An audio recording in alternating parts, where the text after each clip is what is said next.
Ibrahimpatnam municipal chairman ఎన్నికపై స్టేను high court ఎత్తేసింది. మున్సిపల్ ఎన్నికల్లో బీఆర్ఎస్ ను బొందపెట్టామని కాంగ్రెస్ నేతలు చెబుతుండగా దౌర్జన్యాలతో గెలవడం ఒక లెక్కేనా అంటూ కారు పార్టీ కౌంటర్ ఇచ్చింది.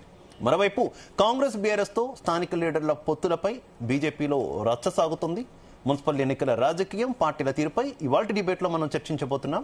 నాతో పాటు డిబేట్లో పాలుపంచుకుంటున్నారు నుమాన్ గారు కాంగ్రెస్ పార్టీ నుంచి, ఇక సుమిత్రా ఆనంద్ గారు బీఆర్ఎస్ పార్టీ నుంచి, అలాగే రవికుమార్ గారు మనకి భారతీయ జనతా పార్టీ నుంచి కూడా యాడ్ అవుతారు. ఇక ప్రముఖ విశ్లేషకులు జయరామ్ గారు కూడా మనతో పాటు అందుబాటులోకి వచ్చారు. అందరికీ నమస్కారం. ముందుగా నుమాన్ గారు మీతోనే స్టార్ట్ చేస్తున్నా. Very good evening. అసలు ఏం జరుగుతుంది ఈ మున్సిపల్ ఎన్నికలకు సంబంధించి? మీ మీద అధికార పార్టీ మీద చాలా ఆరోపణలు ఉన్నాయి.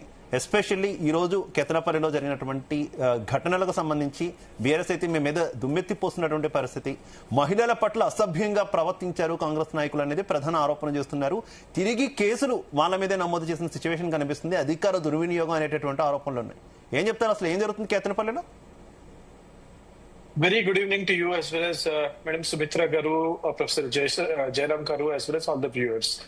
ఏదైతే మనం మాట్లాడుతున్నామో మున్సిపల్ ఎలక్షన్స్ జరిగినటువంటి ఇష్యూస్, ఒక మున్సిపల్ చైర్మన్ ని ఎన్నిక చేయబడ్డేటువంటి క్రమంలో, వారిని ఎన్నుకోవాల్సినటువంటి క్రమంలో జరుగుతున్నటువంటి ఇష్యూస్ గురించి మనం మాట్లాడుతున్నాము. ప్లీజ్ అండర్స్టాండ్, మున్సిపల్ ఎలక్షన్స్ అనేవి సింబల్ మీద జరిగినటువంటి మొట్టమొదటి ఎలక్షన్స్ 2.5 సంవత్సరాల తర్వాత జరిగినటువంటి ఎలక్షన్స్ లో క్లియర్ కట్ మెజారిటీ 67 ప్లేసెస్ లో మాకు కాంగ్రెస్ పార్టీకి క్లియర్ కట్ గా సింగిల్ లార్జెస్ట్ పార్టీ కింద మేము వచ్చి యునానిమస్ గా మేము చైర్మన్ ని వైస్ చైర్మన్ ని ఎన్నుకోవడం జరిగింది. 37 చోట్ల ఎక్కడైతే ఫ్రాక్చర్డ్ మ్యాండేట్ వచ్చిందో, ఏ పార్టీకి కూడా క్లియర్ కట్ మ్యాండేట్ రాకపోవడం వల్ల ఎక్స్ అఫిషియో మెంబర్స్ ని వారి యొక్క ఓటు హక్కు వినియోగించుకున్న తర్వాత కూడా మ్యాండేట్ రాకపోవడం వల్ల కొన్ని ఇబ్బందులు జరుగుతున్నటువంటి మాట వాస్తవం. ఎస్, అటువంటి తరుణంలో మున్సిపల్ అడ్మినిస్ట్రేషన్ కోసం ఏదైతే ఈ ఎలక్షన్స్ జరిగాయో, ఇక్కడ ఉన్నటువంటి కౌన్సిలర్స్ కానివ్వండి, కార్పొరేటర్స్ కానివ్వండి, వారు కింద క్షేత్రస్థాయిలో ప్రభుత్వం తీసుకున్నటువంటి కార్యక్రమాలని తీసుకెళ్లాలి అని అంటే ప్రభుత్వంతో అనుసంధానమై ప్రభుత్వంతో కలిసి పనిచేస్తే మాత్రం ఈజీగా తీసుకెళ్లొచ్చు. అడ్మినిస్ట్రేషన్ లో సాఫీగా జరగచ్చనే ఏకైక ఉద్దేశంతో వారిని ఎన్నుకున్నటువంటి ప్రజలు ఎవరైతే వారిని ఎన్నుకున్నారో వారి మీద దృష్టి సారించాల్సిన అవసరం ఉంది.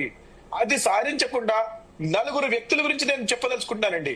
నెంబర్ 1, మిస్టర్ ఎర్రబల్లి దయాకర్ రావు తన ఎగ్జిస్టెన్స్ ని చూపించుకోవడానికి తన మనవరాలి వయసు అయినటువంటి యశస్విని గారి చేతిలో చిత్తుగా ఓడిపోయి ఇంకా నిస్సిగ్గుగా బయటికి వచ్చి దొంగ ఏడుపులు ఏడుస్తున్నాడు mister Dayakar Rao. Number 2, mister Palla Rajeshwar Reddy గారు జనగామ గురించి లక్కీ డ్రా తీసినా సరే అక్కడ కాంగ్రెస్ పార్టీకి వచ్చింది. అయినా సరే ఏదో ప్రగల్భాలు కలిపి ఏదో నెట్టుడు మరో కార్యక్రమం చేసే ప్రయత్నం చేస్తున్నారు. మేమేదో దోపిడీ చేస్తున్నాం, మేమేదో వారు చేసిన మాదిరిగా యాంటీ డిఫెక్షన్ లా వర్తించకుండా ఏ రకంగా అయితే ఎమ్మెల్యేలని దొడ్డిదారిన కొనుక్కుని ఇదే పల్లా రాజేశ్వర రెడ్డి ఏమని చెప్పినాడండి, పక్కా దొడ్లో ఉంటే వాళ్ళు గైగా అరుస్తారు కుక్కలు అరిచినట్టు, అందుకని ఆ బర్రల్ని కట్టినట్టు మా దొడ్లో కట్టేస్తా అని చెప్పేసి ఎమ్మెల్యేలని అపహాసం చేస్తూ మాట్లాడినాడు. ఆ రాజేశ్వర్ రెడ్డి ఈ రోజు వచ్చేసేసి ఈయనకేదో మున్సిపల్ చైర్మన్ ఆయన ఎగ్జిస్టెన్స్ చూపించుకోవడానికి ఏదో ఇబ్బంది అవుతుందని చెప్పేసి చెప్తున్నాడు. Number 3, mister Chittam Rammohan Reddy. అమరచింత అనే మున్సిపాలిటీ వనపర్తి డిస్ట్రిక్ట్ కు చెందుతుంది. ఆ యొక్క డిస్ట్రిక్ట్ లో నిన్న అక్కడ ఉన్నటువంటి ఇన్స్పెక్టర్ గారిని ఇష్టారాజ్యంగా మాట్లాడాడు. అతను నోట్ చేసుకున్నాం అది. నెంబర్ 3. నెంబర్ 4, బాల్క సుమన్ కేతన్పల్లి గురించి, ఒక మున్సిపాలిటీ గురించి. ఏమవుతుందండి, ఎన్ని మున్సిపాలిటీని 94 చోట్ల మేము ఈ రోజు మున్సిపల్ చైర్మన్ ని కానివ్వండి, వైస్ చైర్మన్ ని కానివ్వండి ఎన్నికున్న తర్వాత ఇంకొక చోట మున్సిపాలిటీకి మేము ఎందుకు కక్కుర్తి పడతామని చెప్పేసి నేను అడగదలుచుకుంటున్నాను. ఇప్పుడు కాదండి, ఆయన పాలిటిక్స్ మీరు చూడండి. ఆయన ఏదో పెద్ద యువకుడు, ఆయన ఏదో పెద్ద వారి యొక్క నియోజకవర్గంలో చాలా డెవలప్మెంట్ చేశానని చెప్పేసి చూపించుకుంటాడు. ఒక్కసారి రమ్మని చెప్పండి, ఓయూ క్యాంపస్ కి రమ్మని చెప్పండి, ఆయన గురించి లెక్క తెలుద్దాం. అరే అది చేయలేకుండా ఒక్క మున్సిపాలిటీ గురించి ఏ రకంగా మాట్లాడుతున్నాడు, పోలీసు వాళ్ళ మీద ఏ రకంగా పోతున్నాడు, లా అండ్ ఆర్డర్ ని ఇష్యూస్ ని క్రియేట్ చేసే రకంగా మాట్లాడుతున్నాడు. ప్రజలందరూ అసహించుకుంటారు. ఆయన ఒక్కసారి మీరు చూడండి ఆన్లైన్ లో, everything you can take the feedback of what Balka Suman is meant for. ఏ రకంగా అయితే దోపిడీ చేశాడు, మంచిర్యాలలో ఏ రకంగా ఇష్టారాజ్యంగా కళ్ళు కొట్టారు, ప్రతి ఒక్కటి మా దగ్గర సమాచారం ఉంది. లా అండ్ ఆర్డర్ క్రియేట్ చేద్దామని చెప్పేసి వారు ఆ రకంగా వ్యవహరిస్తున్న తరుణంలో police has acted swiftly. దానికంటే దానిని చూపించేసేసి ఏదో బుచ్చిగా చూపించేసేసి మీరు స్క్రీన్ లో చూపిస్తున్నారు. ఆ మందేంది, ఆ మార్బలం ఏందండి? ఇది నాకు అర్థం కాదు. ఇది గవర్నమెంట్ చేంజ్ అయిపోతుందా? ఇది గవర్నమెంట్ చేంజ్ అయ్యే క్రమం కాదు కదా. వారి యొక్క ఎగ్జిస్టెన్స్ చూపించుకోవడానికి మిస్టర్ కేటీఆర్ దగ్గర వాళ్ళు మార్కులు కొట్టుకుందామని చెప్పేసి ఈ నలుగురు వ్యక్తులు ప్రయత్నం చేశారు. కానీ ప్రజలు వారిని నిస్సిగ్గుగా వారిని ఇంటికి పంపించారు. మళ్ళా చెప్తున్నా నేను 2020 బాల్కసుమన్ కి మీ ద్వారా నేను హెచ్చరిస్తున్నా. నేను 2028లో లెక్క తెలుస్తా అన్నాడు కదా బిడ్డ, రా, నీకు ఇంకో 20-30 సంవత్సరాలు నీకు రాజకీయాల్లో నేను తిరగనే కూడా చేస్తాం. మేము బరాబర్ చెప్తున్నా నేను 100%. ఎర్రపల్లి దయాకర్ రావుని ఒక చిన్న వయసులో ఉన్నటువంటి యశస్విని గారిని పెట్టి ఏ రకంగా అయితే ఓడించినామో అదే రకంగా పల్లా రాజేశ్వరరెడ్డిని జనగాంలో ఓడించబోతున్నాము. మార్క్ చేసుకున్నాం ప్రతి ఒక్కరిని. ఓడినప్పుడు ఓటింగ్ అయిపోయిన తర్వాత రిజల్ట్స్ వచ్చిన తర్వాత స్పోర్టివ్ మేనర్ లో తీసుకోవాలండి. This is nothing about ideology కాదండి. ఇది మున్సిపల్ ఎలక్షన్స్ ఏదైతే జరిగాయో గ్రౌండ్ లెవెల్లో తీసుకెళ్లడానికి వారు సహకరించాలి, కానీ ఈ రకంగా చేయడం చాలా తప్పండి. ఓకే నుమాన్ గారు. సుమిత్ర ఆనంద్ గారు ఏం చెప్తారు? ఇప్పుడు దాకా నుమాన్ గారు చాలా అంశాలు ప్రస్తావించారు. అసలు మెయిన్ పాయింట్ కనుక మనం తీసుకుంటే, మేము గెలిచినటువంటి వార్డులు ప్లస్ ఎక్స్ అఫీషియల్ సభ్యులతో మేము ఆ మున్సిపాలిటీ గెలుచుకునే అవకాశం ఉంది. మేము అది చేస్తుంటే దాన్ని జీర్ణించుకోలేక ముఖ్యంగా బీఆర్ఎస్ అధిష్టానం దగ్గర మార్కులు కొట్టేయడానికి ఈ తరహా అభద్రతా భావాన్ని అలాగే శాంతి భద్రతల ఇష్యూ క్రియేట్ చేస్తున్నారనేది అని చెప్తున్నారు. ఒప్పుకుంటారు?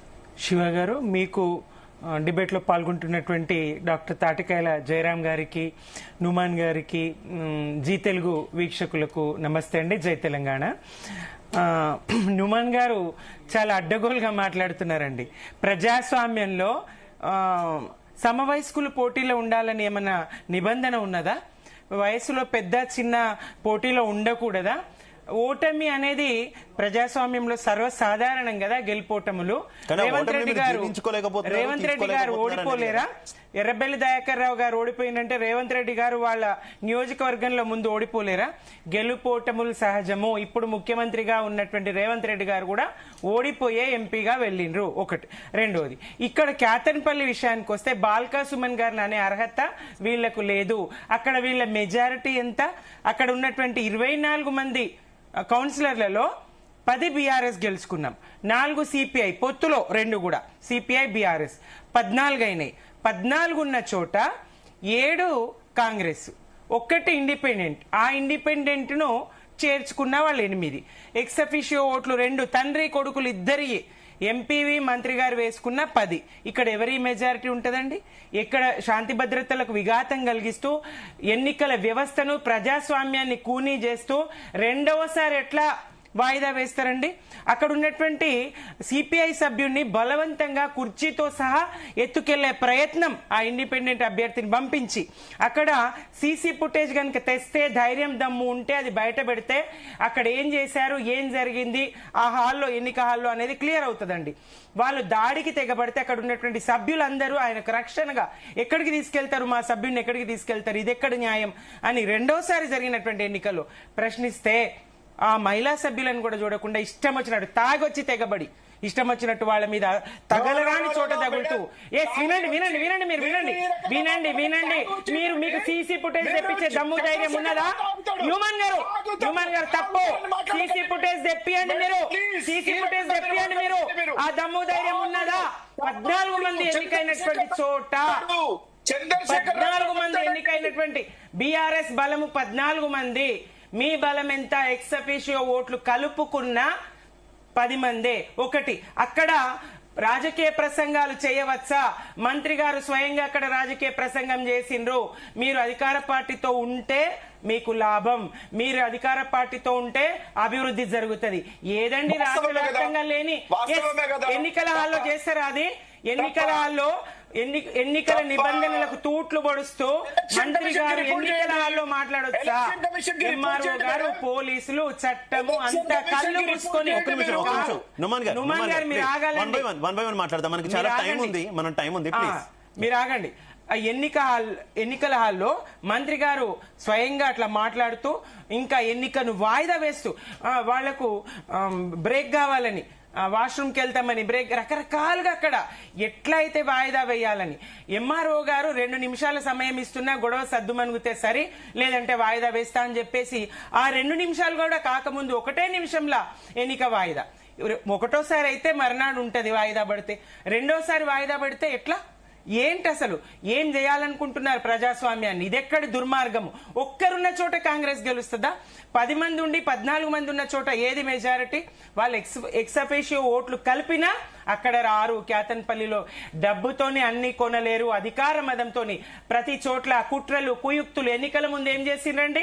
సిట్లు పొట్లు అని దుర్మార్గంగా అటు